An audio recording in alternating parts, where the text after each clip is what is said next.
And now we come to a very important segment of today. And that, ladies and gentlemen, if you know how to do that drum roll, you can start doing it now. Because I want you to join hands in welcoming our guest speaker for today, a life coach, a senior executive and facilitator who has 20 years of experience in various industries, coaching and uplifting the talents as well as the leadership skills of others. Ladies and gentlemen, please put your hands together for Jerome Welch. Thank you. Thank you. Thank you very much. The topic I have today for you is get your act together.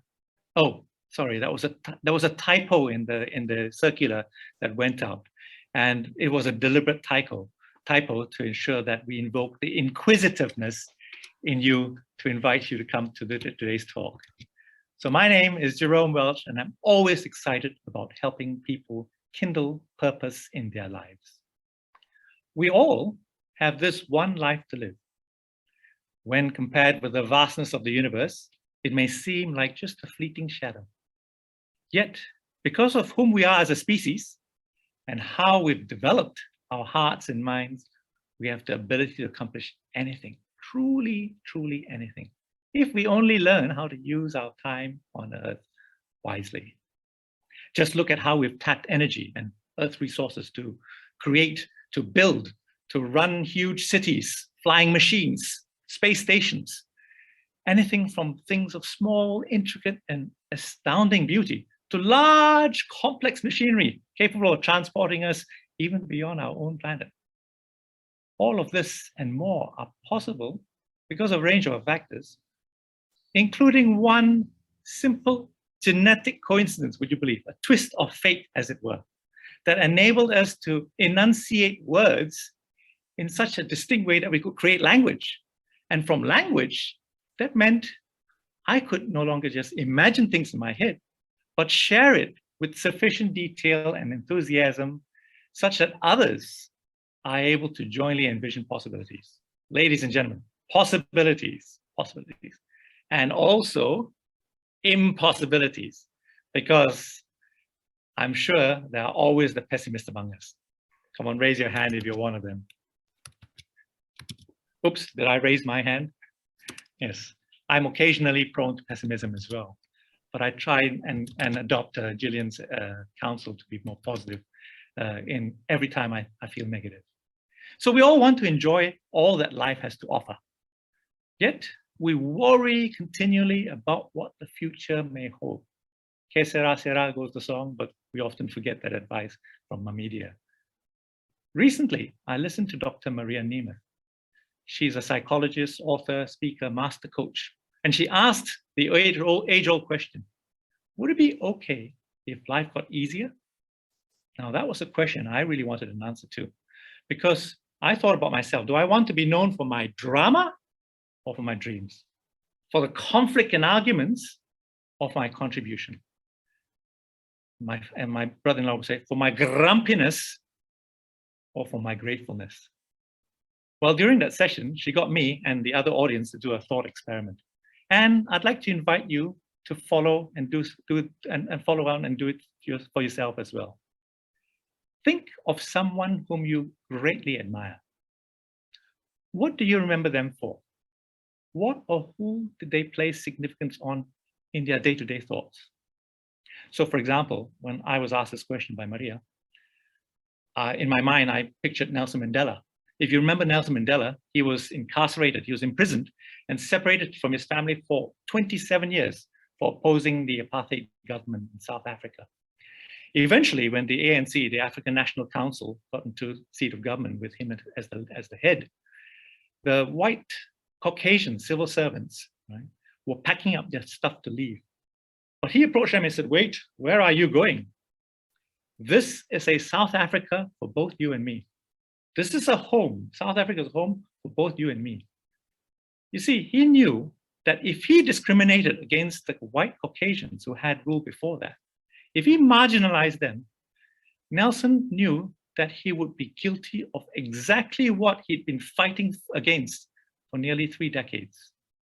Here was a man who was not just clear about his root belief, but remained absolutely true to it, even in the face of tremendous adversity and personal sacrifice.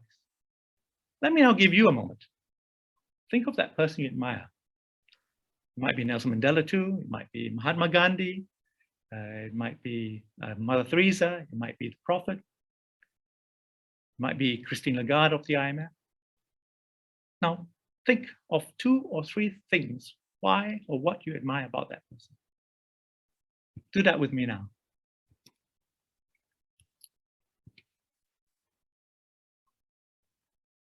Okay, ladies and gentlemen, I hope you have that person in mind, and what is it that you admire about that person? Here's the secret. You don't have to look far. Ladies and gentlemen, that's you. It's you. You don't have to resurrect Mahatma Gandhi. You don't have to resurrect Mother Teresa. Those very qualities are who you are at your fundamental core. The reason why you admire them in these other people is because that's who you are. You understand exactly what it means. And these are things that you aspire towards. You see, our brain has a salient function. We can focus on all the things that have gone wrong. Why is it gone wrong? Why is it happening to me? Or you can focus on who you are at your core and what you can contribute, how you can make a difference. The psychological, anger, frustrations, maybe even fear, or the ontological, who am I at my core being? So think of the waves on the surface of the ocean. In a calm day when the breeze is light, the waves are lapping gently. It's pretty as a picture. But in a raging tempest storm, chaos, crashing, roaring happens. But if you go deep down into the ocean, the waters are really calm. The currents are constant and predictable. You see, ladies and gentlemen, we can choose to give focus or salience on that surface and be tossed around by the weather and the winds of change, or focus on what's deep down, who you are at your core. You and I have that innate ability. And that's what we want to call emotional intelligence. 2 authors and speakers, Adele Lin and Daniel Goleman, they are foremost thinkers in this space. They defined emotional intelligence as the ability to manage yourself and your relationships with others so that you truly live your intentions. So the ability to manage yourself and your relationships with others so that you truly live your intentions. Now, you've all heard of IQ and EQ, right? So IQ is a measure of intelligence. EQ is a measure of emotional intelligence. The prevalent thinking is IQ is, we're born with that level of IQ. It doesn't change, it doesn't develop with time. We just apply it in different circumstances, different stages of our life. Well, the definition of emotional intelligence that Adele Lin and Daniel Goleman, and now I'm trying to promulgate, is it can change. We can control it. We can become better and better at it through self-awareness, self-regulation, understanding our underlying motivations, becoming aware of others by empathizing, and becoming better at social skills so that we can influence and interact with others more effectively. When I focus on my ontological self, I settle in a different space, a space where I'm beyond the knee-jerk reaction, responding to the violent winds that blow, to contributing in the moment and seeing where I can make a real impact to lives. Ladies and gents, you all know the count to 10 technique. It goes like this. If somebody who has irritated you or frustrated you is younger or more junior to you, count to 10. Count very slowly to 10. If somebody, before responding, yeah? If somebody who is older than you irritates you or frustrates you, count to 100. As one stage further. If somebody who irritates you and frustrates you happens to be your spouse, keep counting. Don't stop. As amusing as it sounds, this actually has got some very sound psychological and physiological basis. You see our frontal brain, the one that of conscious thought, it's actually 50 times, more than 50 times slower than our emotional center. So our emotional center, our limbic brain, gets emotionally hijacked and takes over control of our actions and behavior. So this counting technique actually slows ourselves down so that our conscious brain can take over. To recap, here's the 3-step method, which you can invoke while you're counting. Number 1, think of the person whom you admire. Number 2, think of the 2 or 3 qualities why you admire them. And number 3, contribute those in the moment. A quote attributed to Barbara DeAngelis, you know, the celebrity author and relationship consultant, goes something like this. If you aren't good at loving yourself, you will have a difficult time loving another one, since you will resent the time and energy you give to the other person that you aren't even giving yourself. Let me end with a short story. Now, some of you may have already heard it, but allow me the privilege of sharing this with you.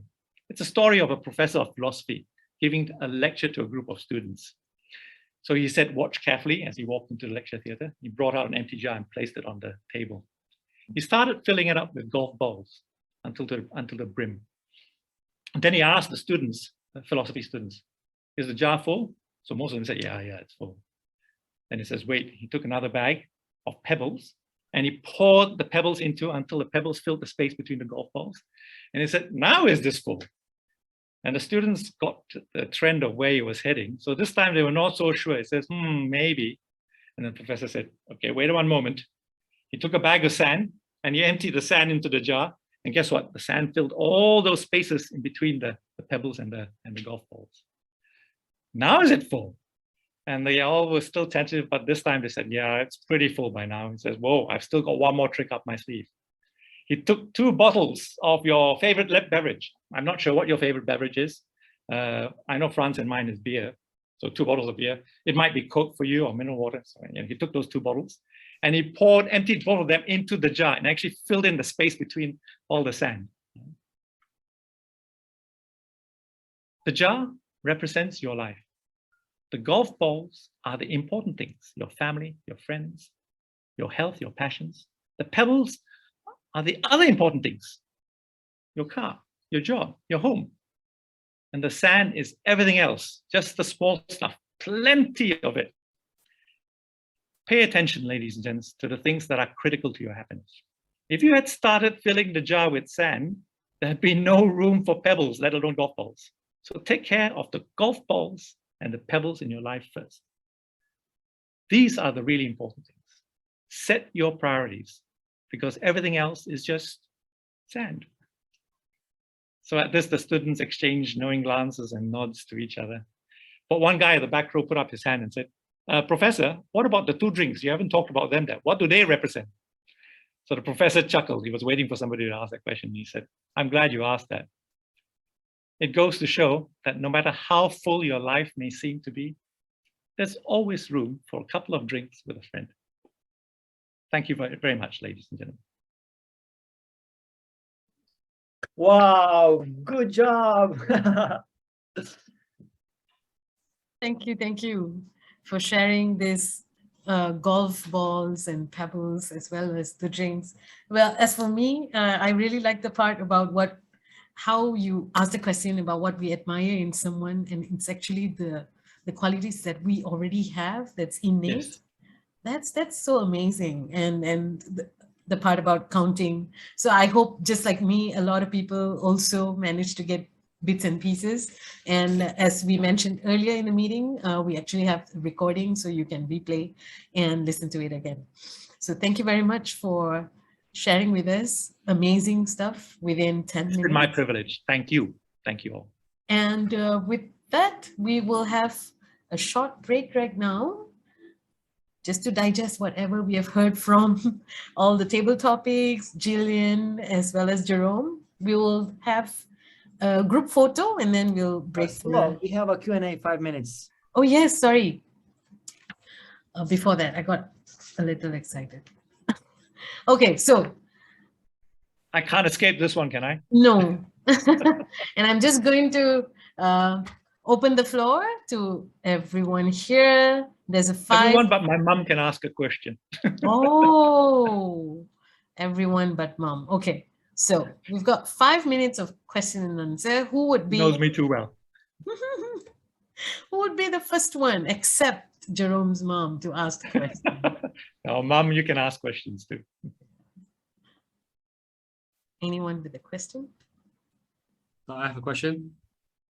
Yes, James. So, Jerome, in your opinion, everything seems very, very big when you first see it, and sometimes they end up becoming sand, or sometimes they end up becoming golf balls, so to speak. So, in your experience, what is the best or fastest way to actually determine what is truly important?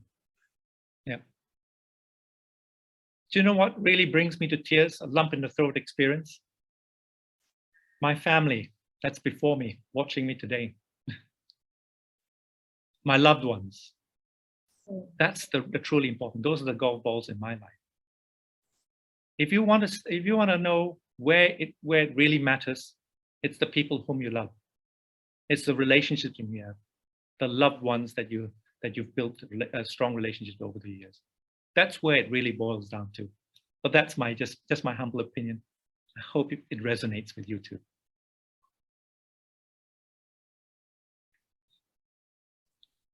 Thank you. Sija, you want to go ahead and ask that question? Yeah. I actually typed out my question because I didn't get the third point. The first was think about the person you admire. Second is think about the qualities you admire. Yes. And then the third one would be set priorities. Okay, got it. The third one is contribute those qualities in the moment. Contribute those qualities in the moment. Yes. Example? So if you're compassionate about people, find instances where you can be compassionate with someone else. As an example, if I've got a little bit of time to illustrate. There's a story about this person who was undergoing treatment. And, you know, have you ever had blood taken out of you? And have you ever had nurses or people who are not so experienced and they poke about 2 or 3 times and still can't get the blood? Oh, ouch. Yeah, just the thought of that makes me cringe. Yeah. Well, this particular person told a story about how this nurse was just poking and poking, and the nurse was getting even more nervous about it, right? But she enjoyed compassion, right? And in that moment, rather than her getting all flustered and fearful, she said, "Okay, calm down. How can I contribute this time?" And she said, she looked at the nurse and says, "You know, I know that you want to take care of me." And that changed the mood completely. The nurse became more confident and within seconds was able to find that vein or that artery.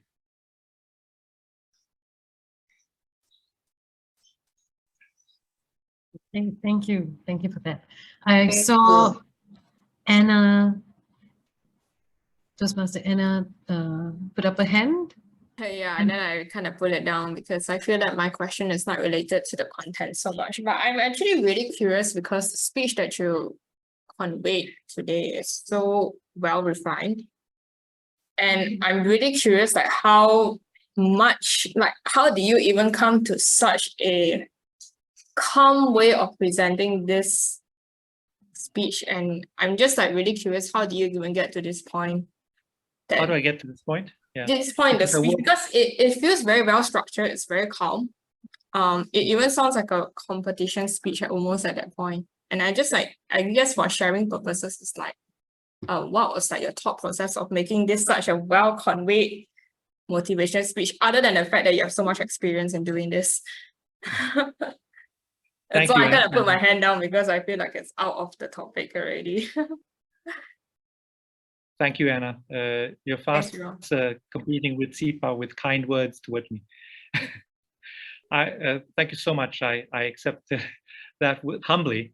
And I wanted to say it's working with people over the course of my years as an operational manager, as a leader, working as a coach, facilitating leadership training, several years of just working with people and connecting with people. So Sipa and I got to know each other in a coaching context, yeah? Oh. And just letting myself be vulnerable. The currency that builds relationships and makes you calm with somebody else, the currency of relationship building is vulnerability. Now, as a young analyst, when I first joined Shell years ago, I qualified as an engineer, and I thought it was my knowledge and my capability and my experience and my problem-solving ability that was my strength. And that was all people saw of me. Give me a problem, I know a solution. Anybody open their mouth, I had a solution to it. If you even half open your mouth, I had a solution to it. I know what you're thinking, I've got a solution to it. Yeah. And that was my younger years, my strength. And suddenly I realized that after a while, people get tired of that. Sometimes they just want you to listen. Yeah. And over the years, when I met people like Sipa and over the course of just being vulnerable, using that currency, being vulnerable, being my total self, by admitting where I'm not perfect, where I also don't know the answer. That's worked this truth. That made me more calm, more comfortable. And once your relationship has gelled, everything else falls in place. I hope that helps, Anna. Yeah, I did. Thank you. Right. So I suppose a lot of us would want to listen to you more. And I hope in the future we will have more talks such as this with guest speakers around to share knowledge, to share experience, and share very valuable things for life, actually. So I see our timer has indicated that the time is up, and we actually now come to the point where we need to take a picture. So please turn on your cameras, and yeah.